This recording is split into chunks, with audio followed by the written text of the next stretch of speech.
If you don't know how to get more speaking gigs, or your speaking gigs aren't making you any money, or you're not able to attract your ideal clients, or you're not speaking your true message and you need some help with that, our guest today is the solution. Lisa Reed is an author, speaker, and founder of Get Speaking Gigs Now. Welcome, Lisa.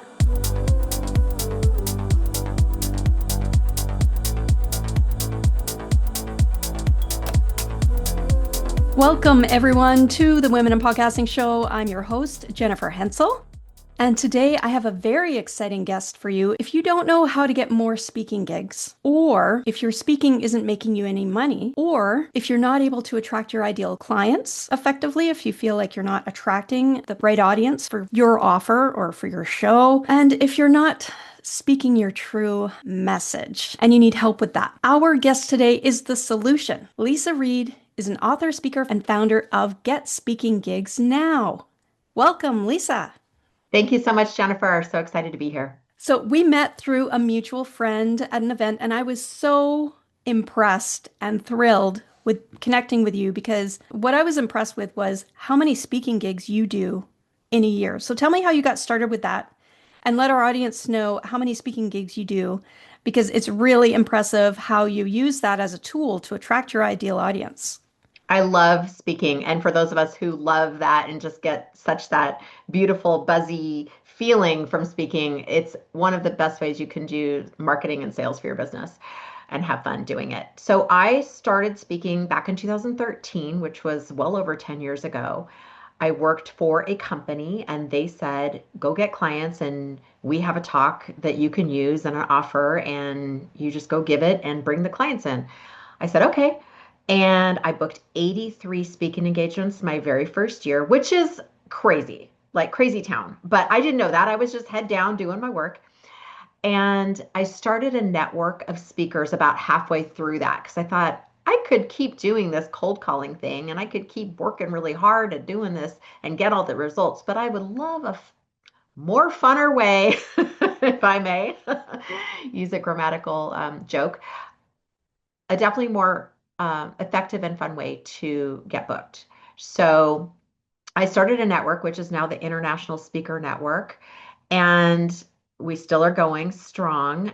And I've come upon a way to get speaking gigs a lot easier. And I usually speak about 40 times a year, and all of that is without any cold outreach, which is the bane of most entrepreneurs' existence.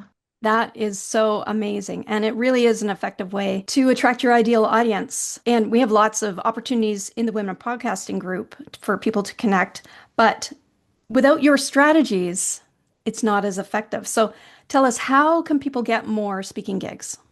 Well, one of the first pieces that I think people miss is they don't have a talk that's really aligned with their business goals.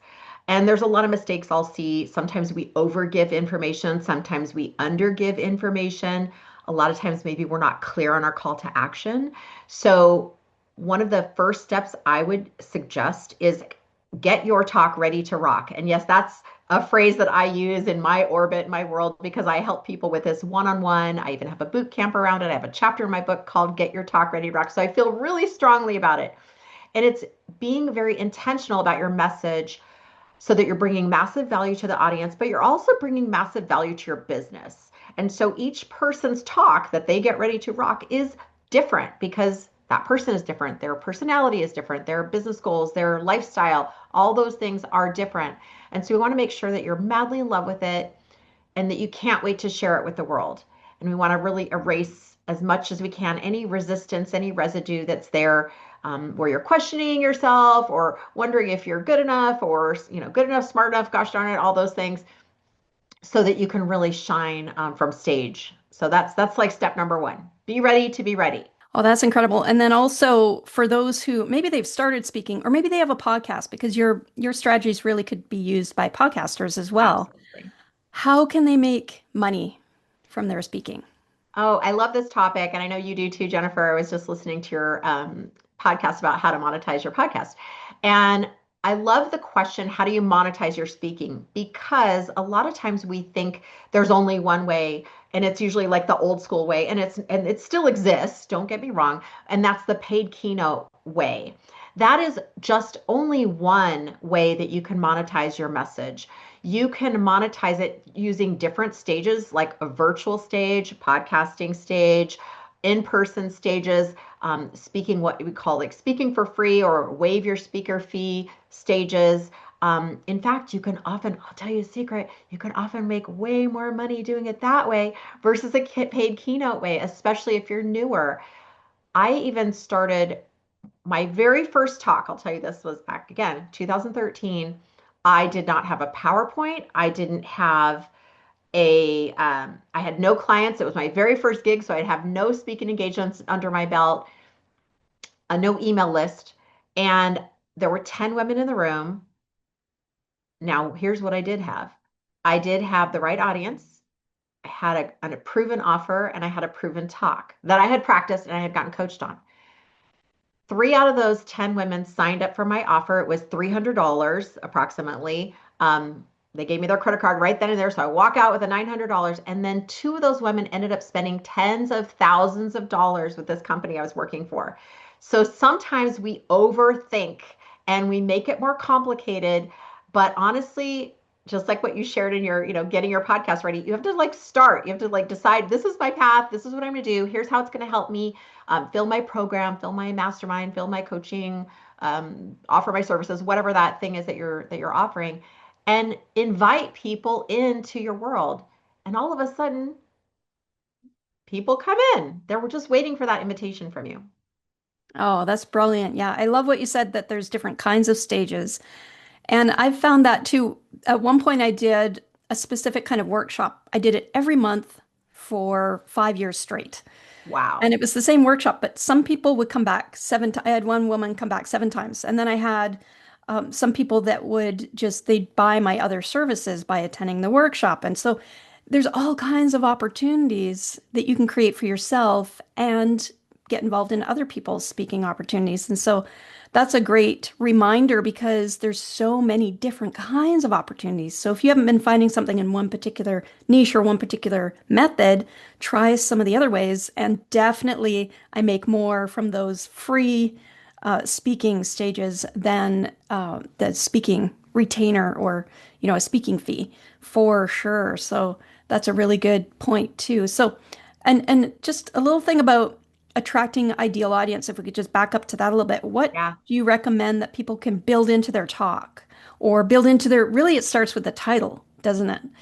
And so what can people do to attract the ideal audience with their talk? I think it really depends on it's identifying what's your ideal audience. And that's one of the questions we ask all the time in our international speaker network meetings. That's like, what's your talk title? Who's your ideal audience? What kind of stage do you want to have? If you know that, you're going to probably get referred to that particular thing. If you say, oh, I speak about anything to anyone, anywhere, that's not going to really get you those referrals. I had someone post on our Facebook page. She said, I want to be an international speaker. And I'm like, well, great. What country do you want to speak in? I mean, let's start there. And what do you speak about? Okay, who do you speak to? Like, we need to know these things so we can get you to the right spot. So how do you find your ideal client is figuring out where are they hanging out?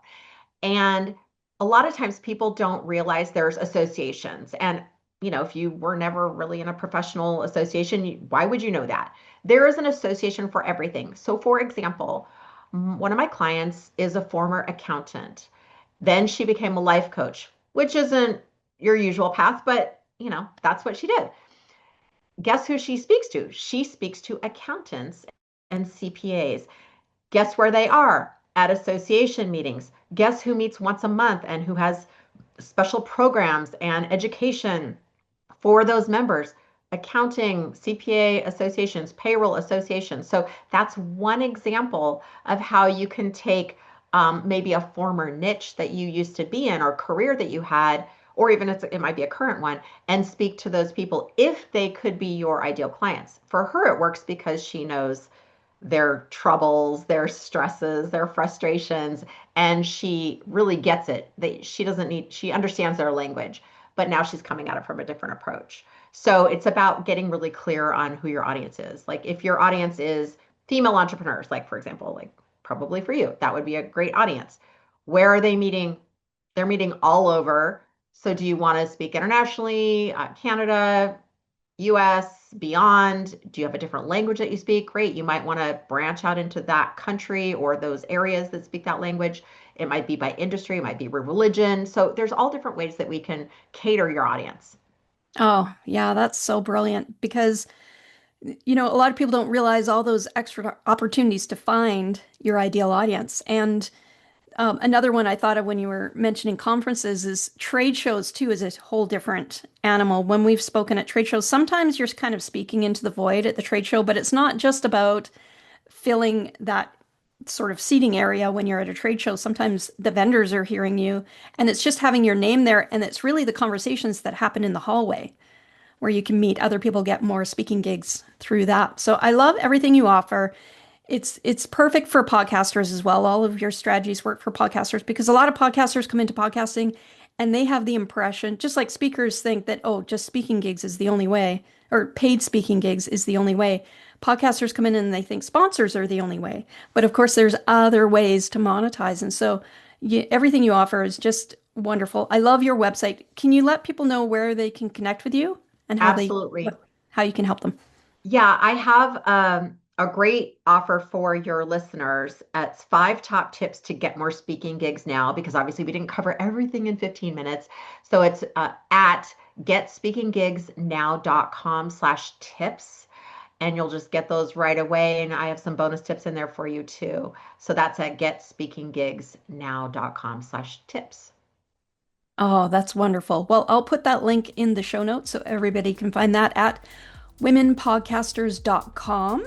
And you can find our show notes there. And I'll put that link right on the page with the video and the audio and every way to connect with you. So thank you so much for being here, Lisa. Thank you. See you next time.